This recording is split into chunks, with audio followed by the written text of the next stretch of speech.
What's good, everybody, man? This is your guy, Manny, and this is the Talking Sports with Manny YouTube channel. I got a big-time guest for you guys tonight.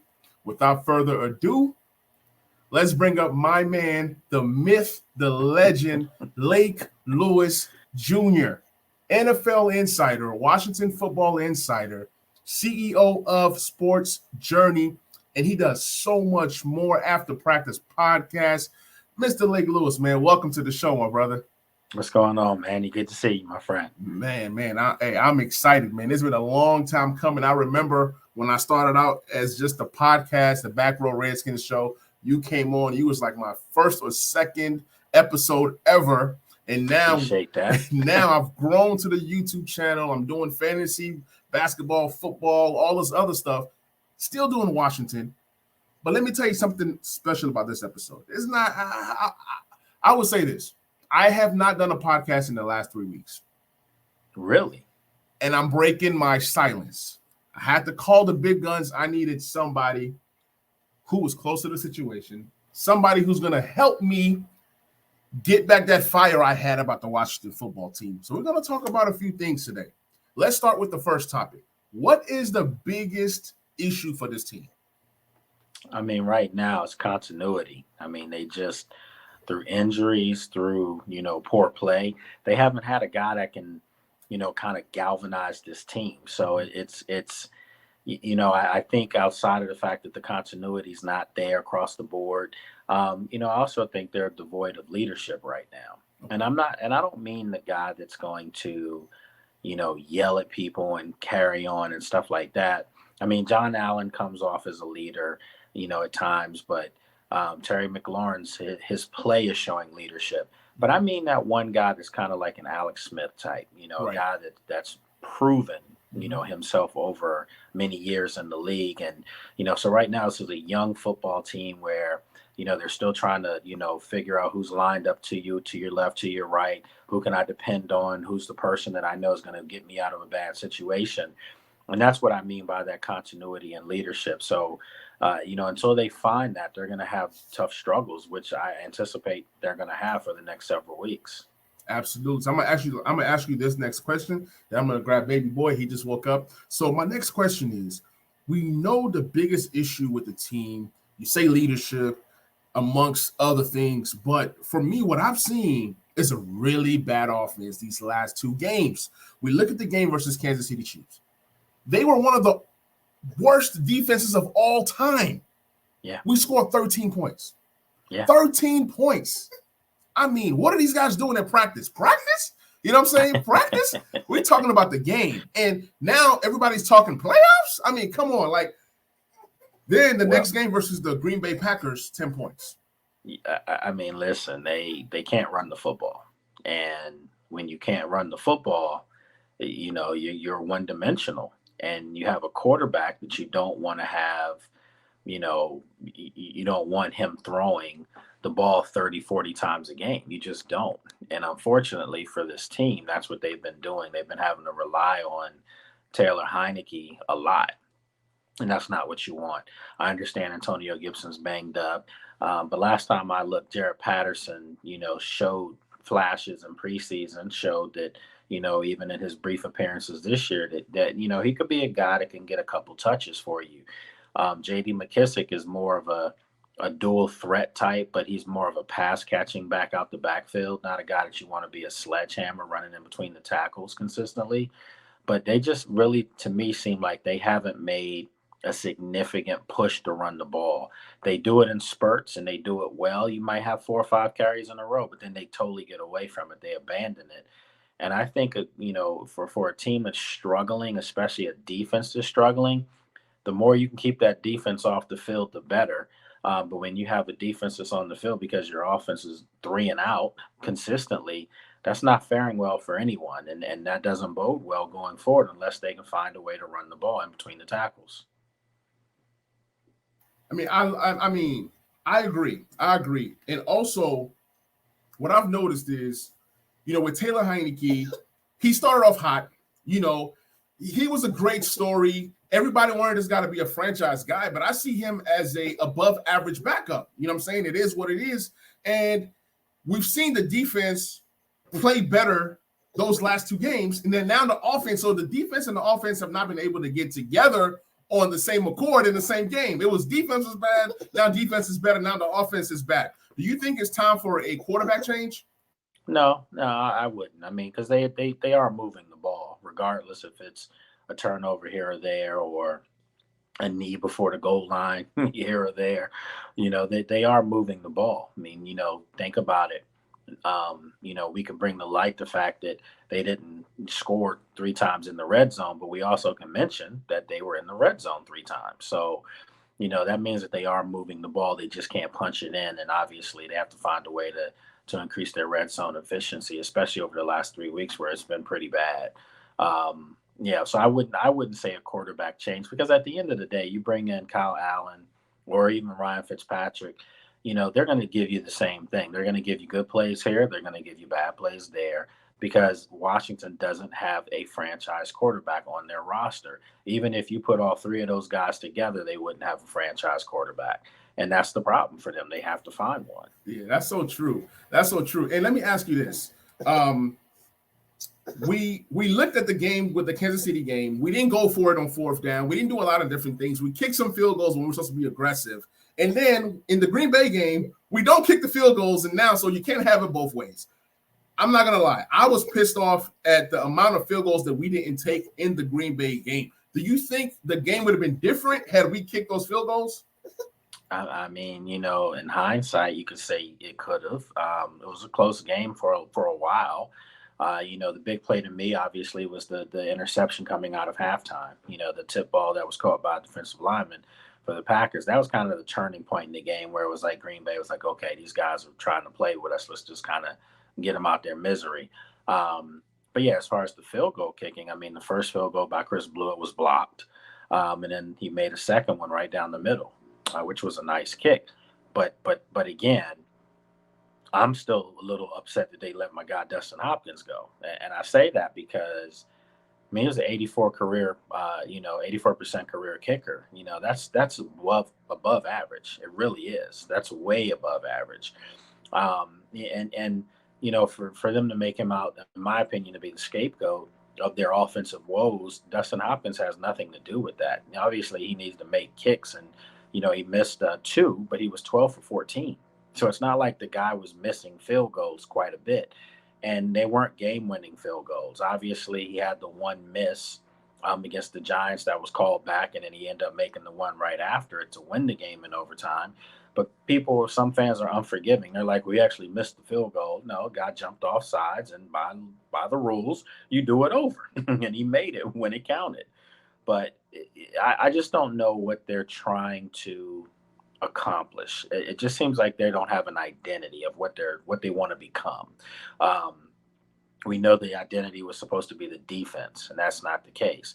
But on offense, what is the identity of this football team? Is it a deke and dunk offense? Is it a bubble screen offense?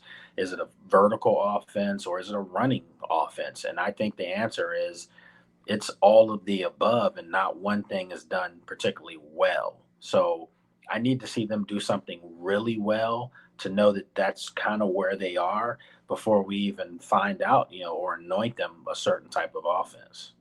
And I agree with you. Like, my problems, I'm still very skeptical about Scott Turner. I know he's doing better. Something has to give. I understand Curtis Samuel hasn't been here. I understand the injury concerns with Gibson and all these different things. But at the same time, your personnel. Though, hey, look, we elected not to go with a big wide receiver. Hence, we still have issues in the red zone. There's no Logan Thomas. So I don't even want to buy the excuses that Scott Turner is spilling out right now, because at the end of the day, the personnel. You chose the personnel, Yeah. So, I mean, it's just so many issues. Like you said, there's no identity. Are we running the ball? Are we passing the ball? Also, I was hearing all this stuff about Antonio Gibson is going to be used like Christian McCaffrey. I haven't seen it. Because if we've seen it, we will see more targets going to Antonio Gibson. I get that it's been an improvement in the targets that he's had this season versus last season, but how can you say that you drafted a former wide receiver who has great hands that can run some routes, and you don't use him to that capacity? Talk to me, Lake. Talk to me, man. I'm kind of in the camp of I think Antonio Gibson's a good young back. I do, but I don't know if I believe right now, at least, that he's a franchise back. A featured back. I think he's a complimentary back. I don't know if they have a guy on their roster again that can get a ball, on a toss and take it to the house. You know, Antonio Gibson has speed, but he doesn't play fast. They've tried they who I like in this situation too? Antonio Gibson, when he got here, was a guy that had played some wide receiver, in college. And had a 4.3 40, was a fast player. People were like, oh, he's gonna be able to, be a home run threat. I mean, outside of the Dallas run last year, he really hasn't broken any runs off. And not to take anything away from him, because he did what he was supposed to do, but that was poor defense played on that game on Thanksgiving Day last year. Okay, so with all that said, I like an Antonio Gibson now with the fact that he's got some size on him and they have him running tough between the tackles. It's eerily similar to what happened with Clinton Portis when he got here from Denver. When he was in Denver, he was a guy that you could pitch, or toss the ball to, and he was taking things to the house. Looked like a fast back. His first play, from scrimmage with the Washington football team, at the time it was the Redskins, of course, against Tampa Bay Buccaneers, he took 180 yards to the house. But after that, he got bigger every year. He got stronger, and Joe Gibbs was running him straight ahead through the tackles.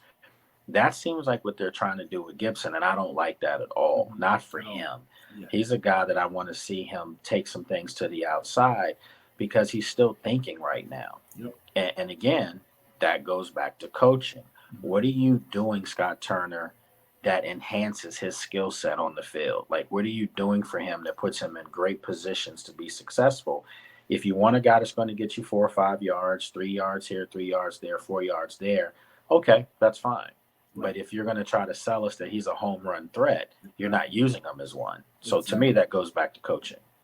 Yep. Hey, and I agree. Like, in fantasy football world, in the dynasty fantasy football world, everybody was buying Antonio Gibson, rightfully so. He had the upside.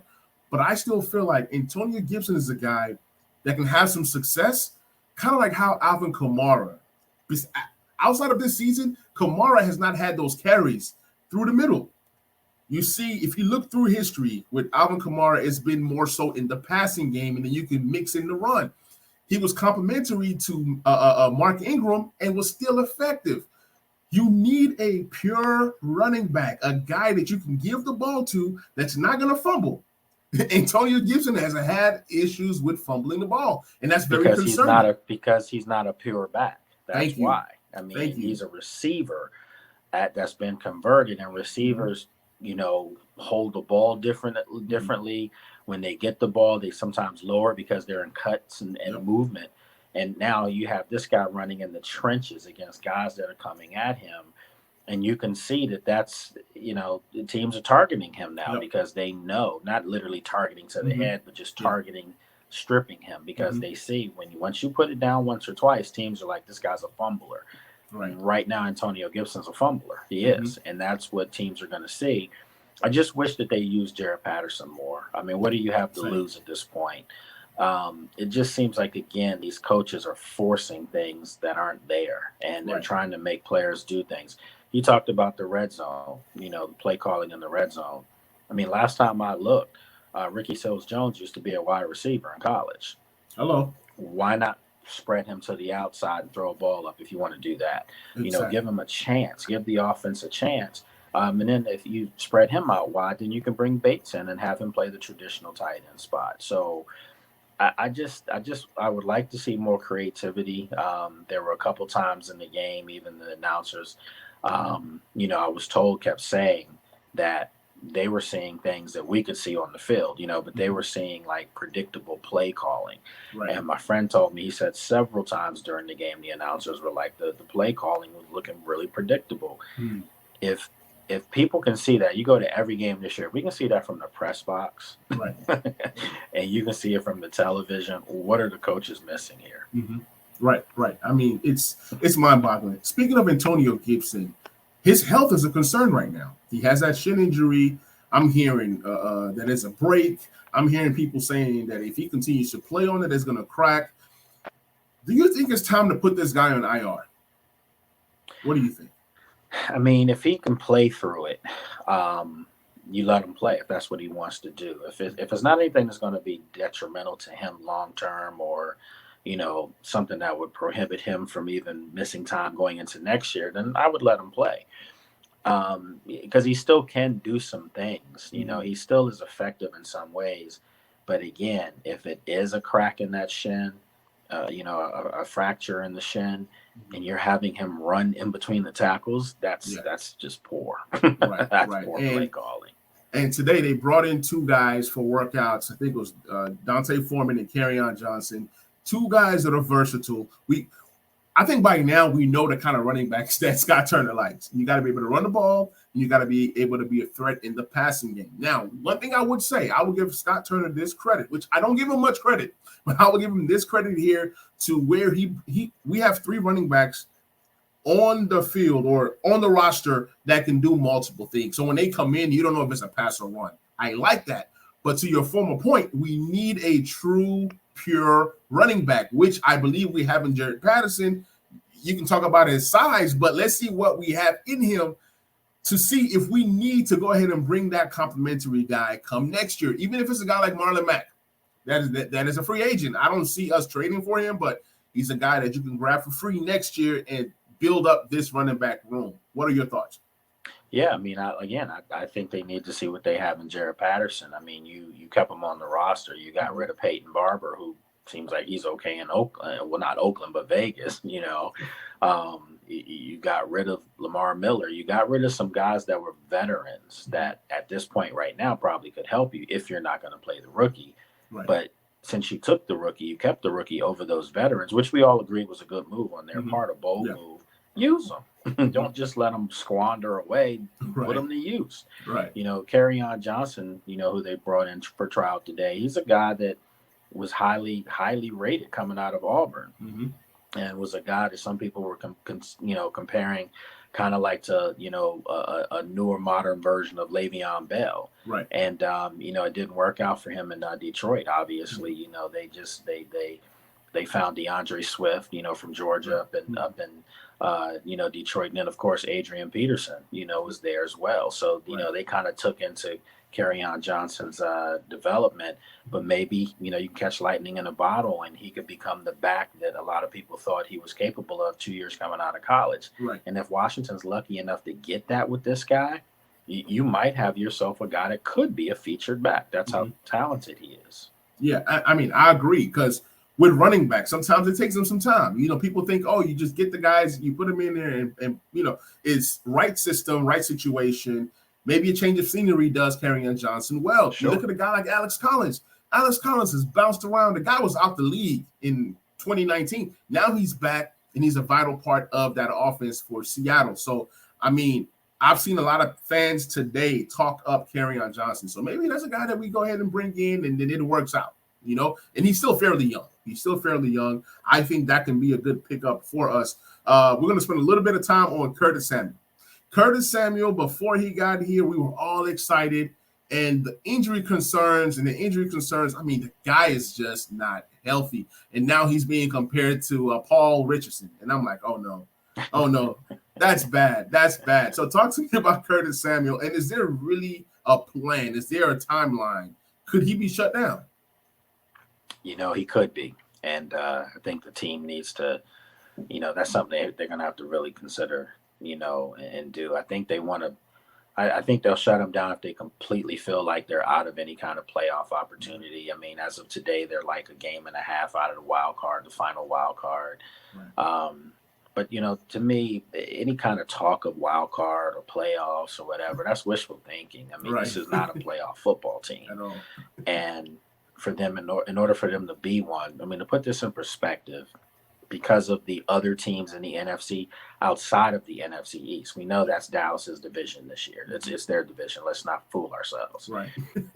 outside of that, the only way you're going to make the playoffs is if you win the NFC East. Right. Because if you look at the NFC West, they're stacked. San Francisco probably will win more games as we go along. Yep. So you have 3 teams definitely making it, or more than likely 3, but you have 2 guaranteed to make it out the NFC West, of course. The Cardinals and the Rams. Right. Then you have the NFC North. The Packers are going to make the playoffs. The Vikings more than likely will make the playoffs. Then you have the NFC South. So you're going to have your division winner in the NFC South right now.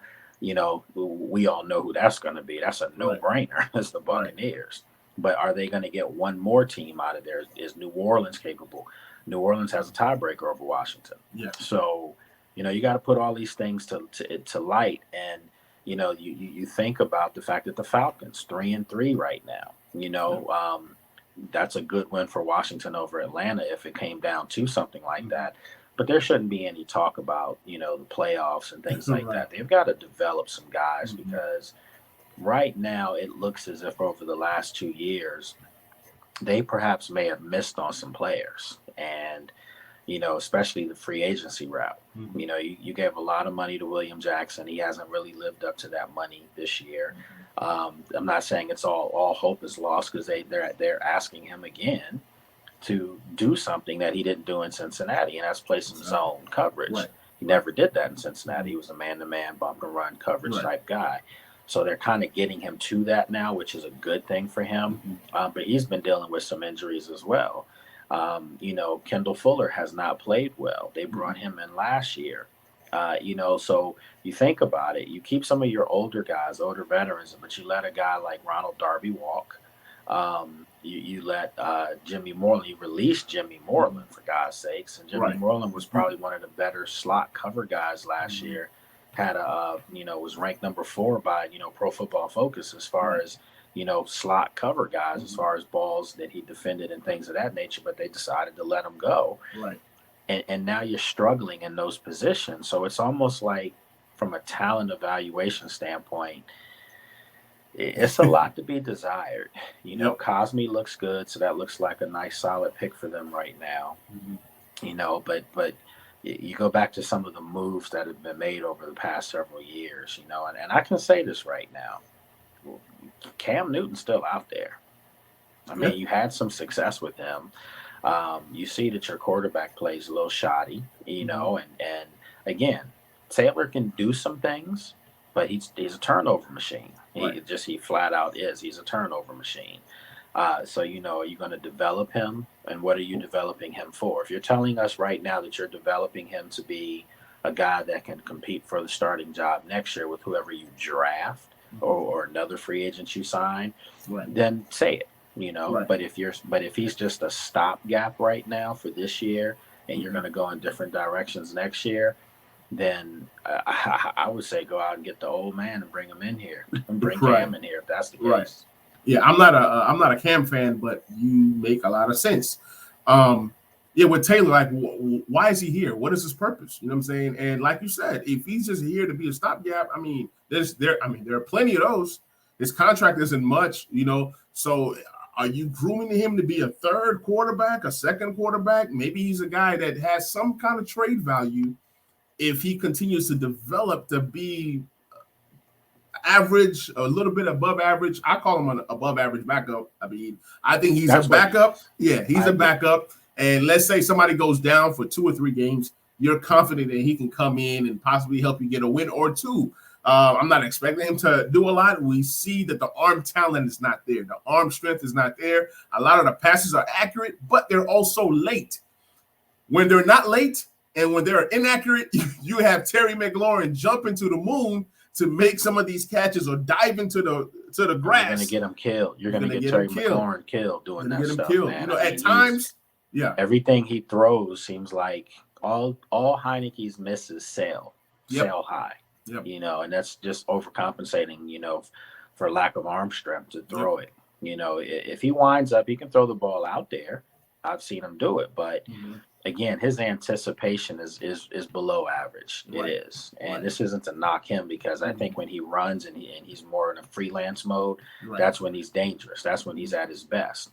and that's, what the coaches were telling them not to do. But you have to understand you're dealing with a gambler here. Mm-hmm. We talk about Riverboat Ron. You're talking about Riverboat Taylor. I mean, so this is a guy that if you take that element away from his game, then you have a below average quarterback, which is not good. Yeah. But if you let him play to his strengths, which is moving around, extending plays, you've got to take the good with the bad. That's just the way it goes. I mean, Brett Favre, you go back to those days, and no, before anyone loses their mind, I'm not comparing him to Brett Favre as far as the overall picture. Right. But it's their style of play. That kid patterned his game after Brett Favre, and he has wheels. He can move. Hey, I'll give it to you like this. I don't know if I've heard anybody say this yet, but the play where he, got down at the 1 and didn't cross the goal line, you know why that happened? Injury? Got scared to get hurt? Nope. What's up? It happened because the coaches have been in his ear about getting down. That's why it happened. But if you let the man play his game, he's diving that ball over the end zone. We've seen it many times. But when you tell him, get down, don't take these unnecessary hits, you put things in people's head. They can't freelance. They can't just play their natural game. So he was running, and he was concerned about, okay, I got to get down. Right. And he did. He gave himself up. And for everybody that says, no, he didn't give himself up, that should have been a touchdown, bull. And the reason why I say that is because the NFL has coddled and protected these quarterbacks. And you got to take the rules for what they are.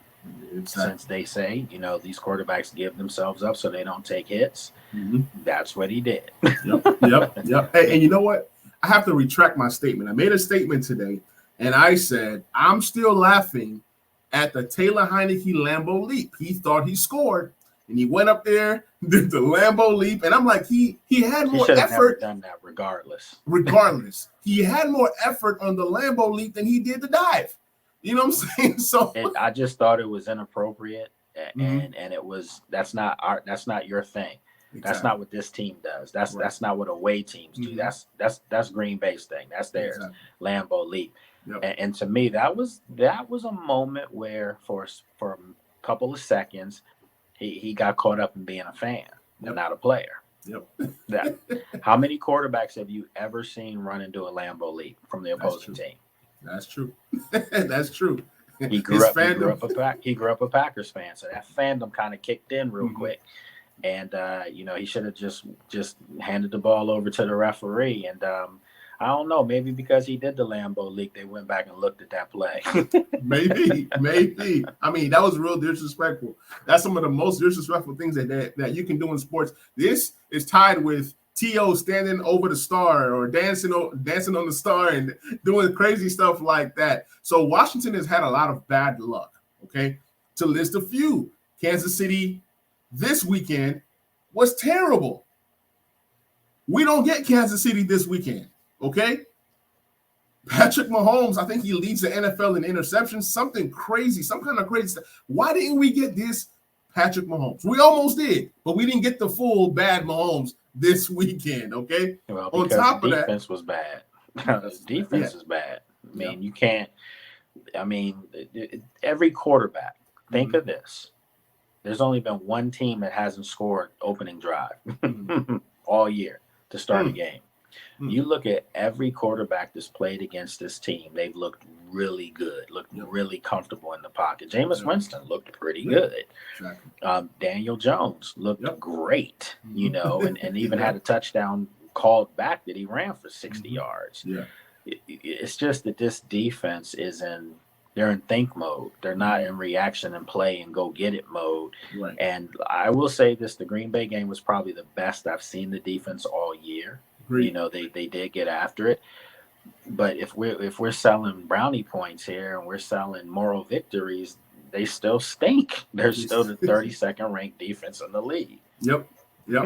And here's another bad break. The Packers this week are going to miss two of their top wide receivers. They've been put on the COVID list, and Devontae Adams and Alan Lazard.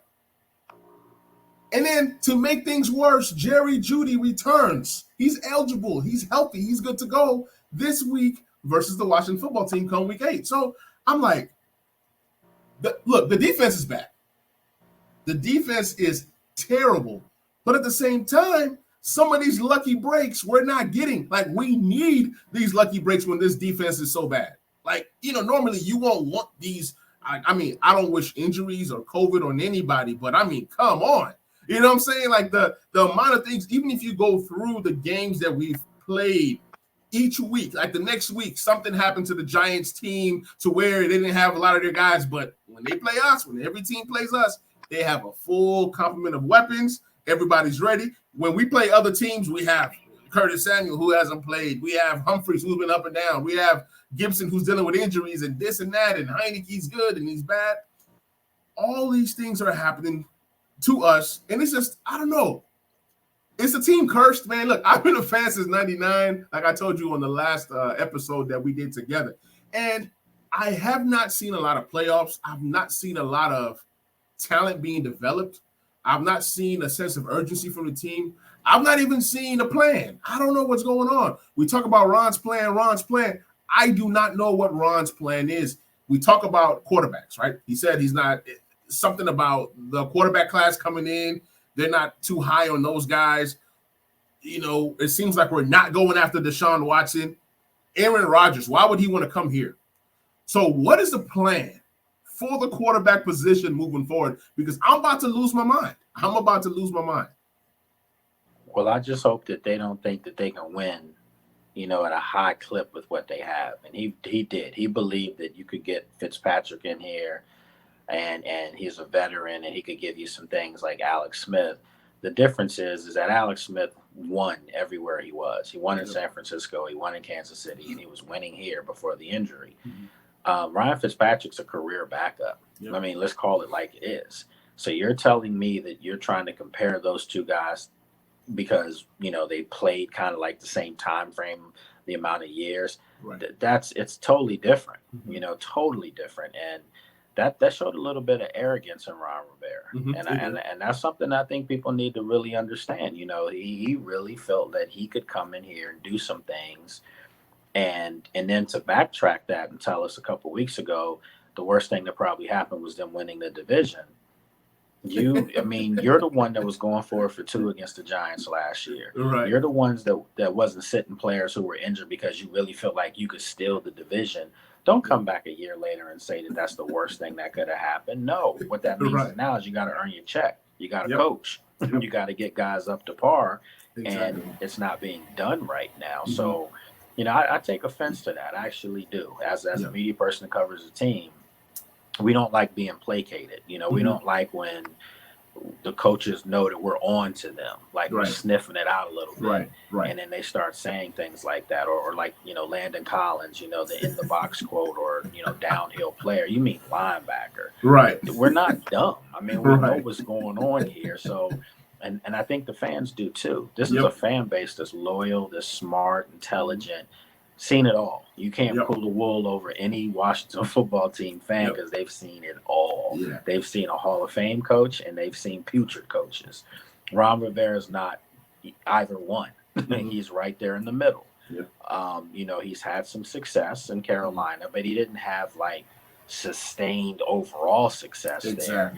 They went to a Super Bowl. Give him credit for that. He had an MVP player. Give him credit for that too. But you didn't win the Super Bowl with the MVP. Exactly. So it doesn't really matter. So that means you got to tweak your game plan a little bit too. It's not just the players. Everybody out there has to tweak their game to enhance it, to make it better. And I think that's what fans want to hear. Don't sell goods and then backtrack on it afterwards. Don't tell us Dustin Hopkins, where am I going to find a kicker that's better than him out there on the street? You didn't, but you found a guy that hadn't kicked in 6 years. That's better. I mean, those things don't add up. But you know what? Here's my last take. This is the last thing I'm going to say about Dustin Hopkins. Ron Rivera tried to make a power move or say, hey, I'm the guy, or look, changes are going to happen. And he chose to make this change to where this change was not necessary. You make this change and you don't kick the field goals. So what is it? Like he protected the guy. He was like, I'm going to protect him a little bit because it is on the road, his first game.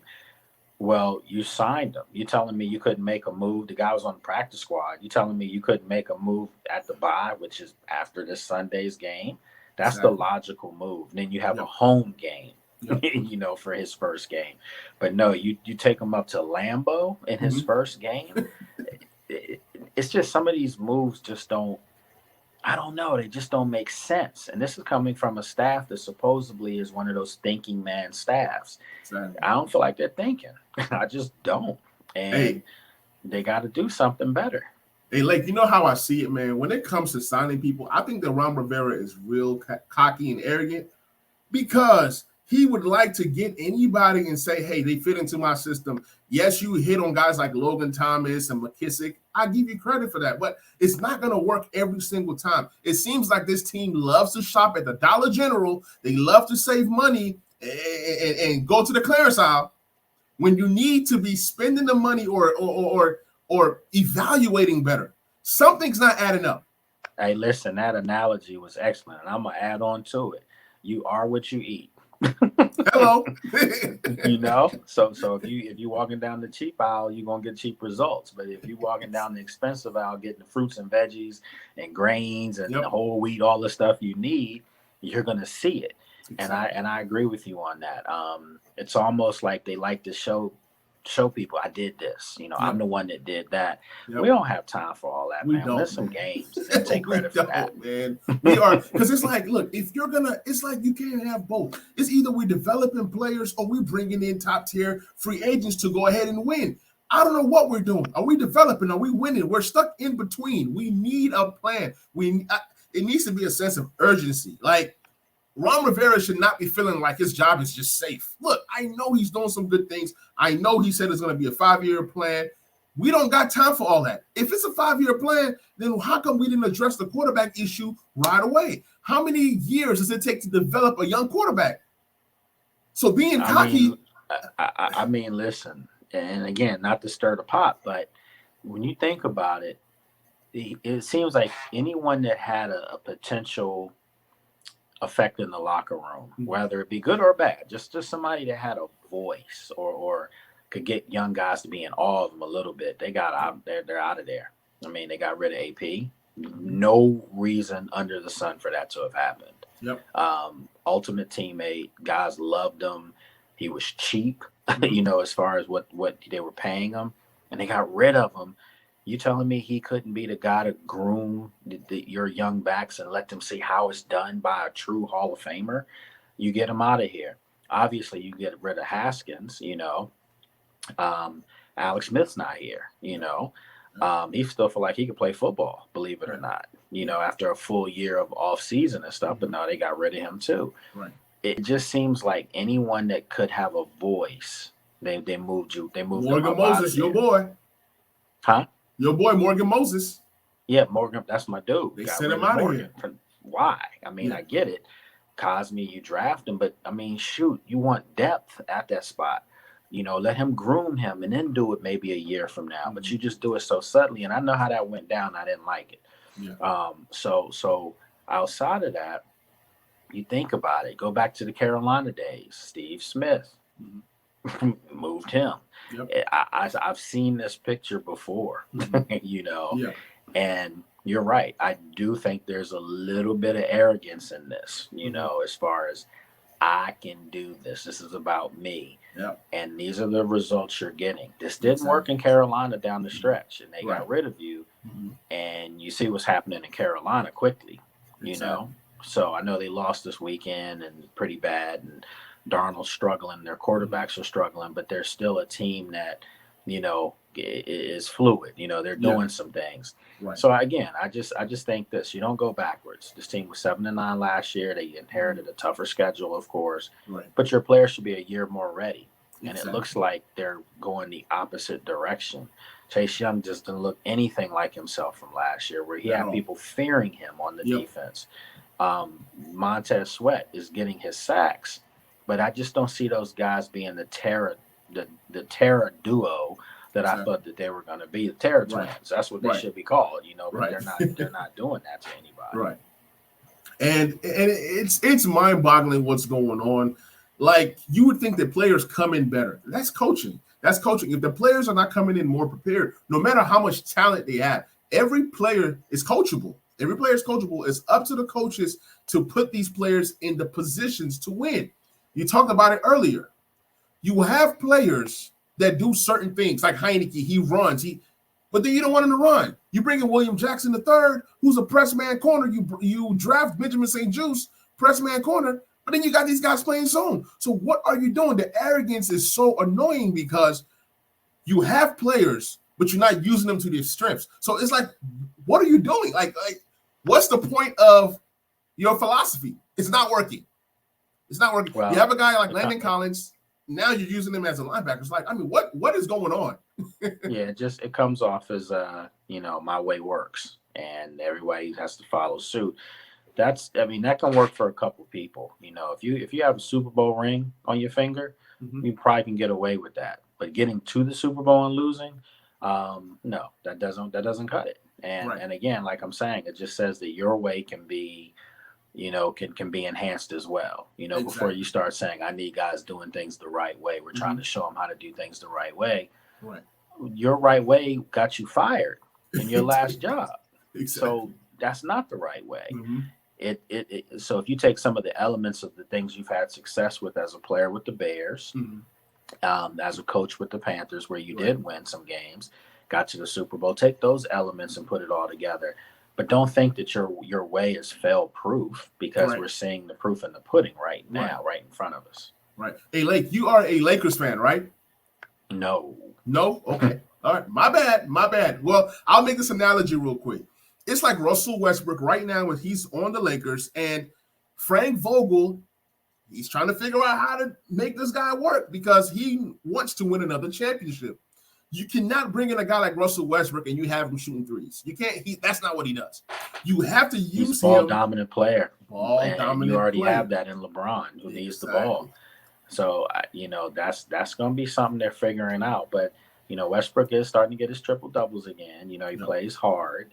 I don't know if Russell Westbrook's temperament is a fit for the Lakers, because he wants to go 110 every time he's on the floor. And you got some other guys on that team that are a little, I'm going to say it, soft.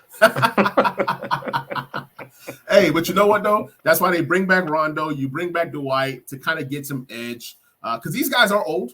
They're all old. But the analogy was pretty much saying that, you got to put the players in the best position to play. And sometimes you got to tweak your system. We know what LeBron can do. Now they're using LeBron more so off ball. He's out there shooting wide open threes. It's not his game, but guess what? If you want this thing to work, you got to have Westbrook with the ball in his hands. And if Washington wants some of these players to work, you got to be able to use these guys in their full capacity. Let Taylor Heineke run. What are you saving him for? If he gets hurt, he gets hurt. Okay? You got to put these guys in positions to win. Jamin Davis, play the guy. What are we doing? Are we developing or are we trying to win? So, Lake, before we end this episode, do you see any bright spots or positives for the team? There's some young guys that I think have a lot of potential. I think Sam Cosmi's a nice find. He's not even a find. When you draft somebody in the second round, they're supposed to be what they are. Yep. Benji St-Juste, I liked him from mini camp to training camp, preseason. He's a young guy that's going to get better and better and better. So I do like him.